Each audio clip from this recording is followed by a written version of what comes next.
नमस्कार. माधव मंथन मध्ये आपलं स्वागत आहे. मी माधव घांगुर्डे.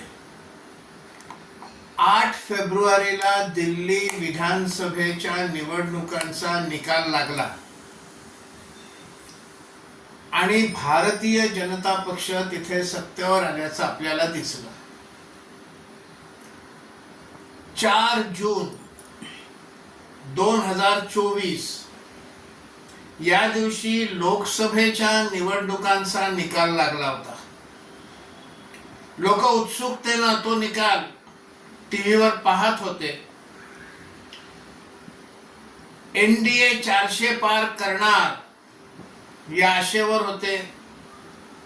काही लोकांना एनडीएने 400 पार केलं तर काय होईल याची भीती देखील वाटत होती. पण निकाल काहीतरी वेगळाच आला. भारतीय जनता पार्टी ही 241 वर थांबली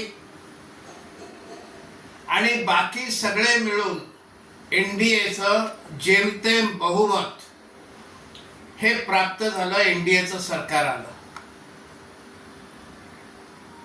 आणि त्यानंतर त्याचं विश्लेषण सुरू झालं. काय झालं, कसं झालं. आणि मग अशा वेळेला काही इन्स्टंट विश्लेषक हे समोर येतात. मग त्याच्यामध्ये सगळ्या प्रकारचे विश्लेषक असतात.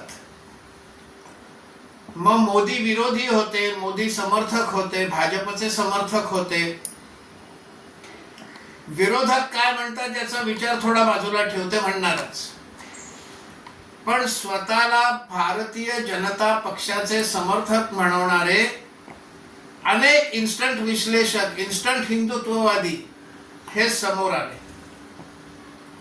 आणि मग त्यांनी लगेच कोरडे ओढायला सुरुवात केली. मग अमित शहा कसे चुकले, देवेंद्र फडणवीस कसे चुकले, अभद्र युत्या केल्या त्या कशा चुकल्या, असं मिळून टीकेचा भडीमार समर्थकांकडनंच, भाजपच्या अनेक मतदारांकडनं, अनेक इन्स्टंट हिंदुत्ववाद्यांकडनं टीकेचा भडीमार झाला. मग मोदींना कसा अहंकार झाला, त्या अहंकाराची शिक्षा कशी मिळाली, वगैरे वगैरे वगैरे असं अनेक लोकांनी संघाचे सरसंघचालक मोहनराव भागवत यांच्या एका भाषणातलं एक वाक्य उचललं. ते वाक्य असं होतं, मणिपूरकडे लक्ष दिलं पाहिजे. मग ते त्या भाषणात आधी काय म्हणाले, नंतर काय म्हणाले हे पाहिलं नाही. कारण वर्तमानपत्रात बातमी आली. असे अनेक वर्तमानपत्र आहेत की जे संदर्भहीन एखादं वाक्य उचलतात आणि सुताला धरून स्वर्ग गाठायचा प्रयत्न करतात. मग ज्या भाषणाचा उल्लेख झाला त्या भाषणामध्ये भागवतांनी मोदींच्या 10 वर्षाच्या कारकिर्दीची प्रशंसा केलेली आहे. सुरुवातीला मणिपूर विषयी म्हणताना सुद्धा ते असं म्हणाले की 2014 नंतर 10 वर्ष मणिपूरमध्ये शांतता होती आणि अचानक मागच्या वर्षी तिथे उपद्रव निर्माण केला गेला, असा शब्द त्यांनी वापरलाय. आणि मग पुढे ते म्हणाले मणिपूरकडे लक्ष द्यायची गरज आहे. आता हा लगेच भाजपला घरचा आहे वगैरे. पण ज्याला भाजप किंवा संघ परिवार हा कशा पद्धतीने काम करतो हे ज्यांना माहिती नाहीये, ही सगळी त्या कॅटेगरीतली मंडळी होती की जे इन्स्टंट हिंदुत्ववादी, मोदी कसे चुकले, शहा कसे चुकले, फडणवीस कसे चुकले, भागवत काय म्हणाले, भागवत जे बोलले ते घरचा आहेर कसा, हे सगळं बोलायला सुरुवात केली. पण सर्वसामान्य स्वयंसेवक जो रोज संघाचं काम करतो, संघाच्या कामासाठी आपला वेळ देतो, जो रोजच्या शाखेत जातो, तो मात्र शांत होता. दुःखी होता पण शांत होता. कारण त्याला विश्वास होता की या स्थितीतनं देखील संघ परिवार मार्ग काढेल. संघालाही आता 100 वर्ष होत आली आणि अशी संघटना, अशी संकट, अशी पिछेहाट, तात्कालिक पिछेहाट ही संघाला नवीन नाही.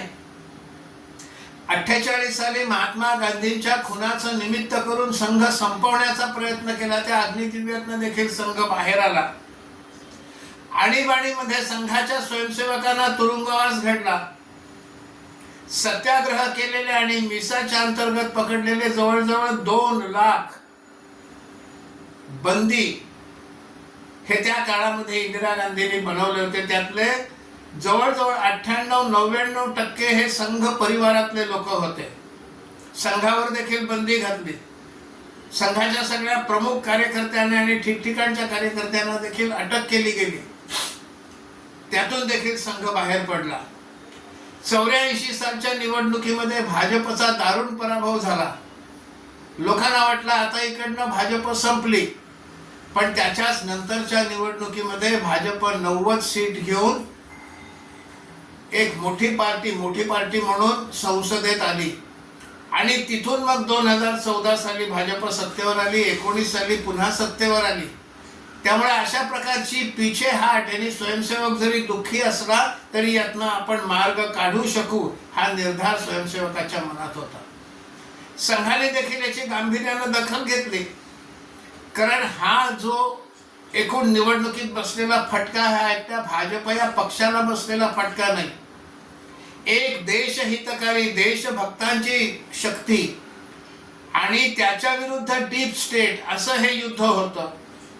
मग सोरोस असो, डीप स्टेट असो, एकूणच त्यांचं सगळं जे चाललं होतं आणि मग त्यांनी जो सगळा नॅरेटिव्ह चालवला, एकूण जी माहिती काढली त्याच्यात असं लक्षात आलं की राहुल गांधींनी जी पदयात्रा काढली त्याच्यामध्ये देखील सोरोस सपोर्टेड, सोरोसचं समर्थन असलेले NGO त्याच्यामध्ये होते आणि अनेक कम्युनिस्ट ख्रिश्चन NGOज त्याच्यामध्ये होते. आणि त्या सगळ्यांनी मिळून निवडणुकीमध्ये प्रयत्न केलं आणि भारतीय जनता पक्षाला फटका बसेल असा तो यशस्वी प्रयत्न केला.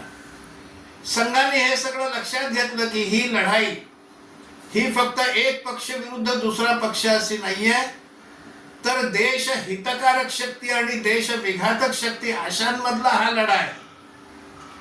आणि मग दिल्लीमध्ये आता केजरीवालांचा जो पराभव झालाय तो त्याचा परिणाम आहे. कारण यांच्या पाठीशी अनेक अशा शक्ती होत्या की ज्यांची चिंता करावी. या सगळ्या तिन्ही निवडणुकांमध्ये, कारण त्याच्यानंतर लगेचच हरियाणा महाराष्ट्राच्या निवडणुका झाल्या. संघाचे स्वयंसेवक निवडणुकीच्या मैदानात उतरत नाहीत, पण निवडणुकीच्या मैदानात उतरले, घरोघर गेले, लोकांना निवडणुकीतले मुद्दे काय आहेत याच्याशी लोकांबरोबर चर्चा केली, छोट्या छोट्या गटांमध्ये गेले, लोकांना बाहेर पडा, मतदान करा म्हणून आग्रह केला. आणि हरियाणा, महाराष्ट्र आणि आता दिल्ली तिन्ही ठिकाणच्या निवडणुकांमध्ये त्याचा परिणाम दिसून आला. मित्रहो, ही जी सगळी लढाई चाललेली आहे ही एक पक्ष विरुद्ध दुसरा पक्ष अशी नाहीच आहे. पुढच्या काळामध्ये देखील बिहार वगैरे काही ठिकाणच्या निवडणुका येणार आहेत. राष्ट्रविघातक शक्ती आणि त्यांना बाहेरून मिळत असलेला डीप स्टेटचा सगळा पाठिंबा, मग सोरोस असोत आणखीन काही असोत, ते सगळं सुद्धा आता बाहेर आलेलं आहे. आपल्या देशामध्ये देखील भारताचा बांगलादेश व्हायला वेळ लागणार नाही अशा दरपोक्ती झालेल्या आहेत. आणि त्यामुळे अशा वेळेला इन्स्टंट हिंदू आणि रोज शांतपणे काम करणारा संघाचा कार्यकर्ता याच्या वागण्यामध्ये फरक दिसतो. संघाच्या कार्यकर्त्यांनी उगाच काहीही वक्तव्य दिली नाहीत, मतप्रदर्शन केलं नाही, फडणवीस कसे चुकले, शहा कसे चुकले, मोदींना कसा अहंकार झाला याची बडबड नाही सुरू केली, भागवतांनी कसा घरचा आहेर दिला याची बडबड नाही सुरू केली. पण जेव्हा प्रत्यक्ष कृती करायची वेळ आली तेव्हा हाच संघाचा स्वयंसेवक मैदानात उतरला आणि इन्स्टंट हिंदू मात्र लांबनं विश्लेषण करत राहिले. निकाल समोर आहेत. पुढच्या काळामध्ये देखील ही तयारी चालणार आहे, कारण भारत हळूहळू एक आर्थिक शक्ती बनतो आहे. भारताची जी मूळ परंपरा, मूळ विचार, हा विचार दृढ करण्याचं काम सुरू आहे. आणि हेच होऊ नये असं देशविघातक शक्तींना वाटतं आणि म्हणून ते त्या प्रकारे हालचाल करतात. लोकसभेच्या निवडणुकीनंतर राहुल गांधींना आकाश ठेंगणं झालं आणि त्याचाच परिणाम त्यांनी लोकसभेमध्ये ज्या पद्धतीनं भाषणं केली, त्यांनी लोकसभेच्या अध्यक्षांना देखील जुमानलं नाही. हे आपण पाहिलेलं आहे टीव्हीवर. ज्या प्रकारची भाषा त्याने वापरायला सुरुवात केली, त्यांना असं वाटलं आकाश ठेंगणं झालं, आता पुढच्या वेळेला मीच पंतप्रधान होणार असं त्यांना वाटायला लागलं.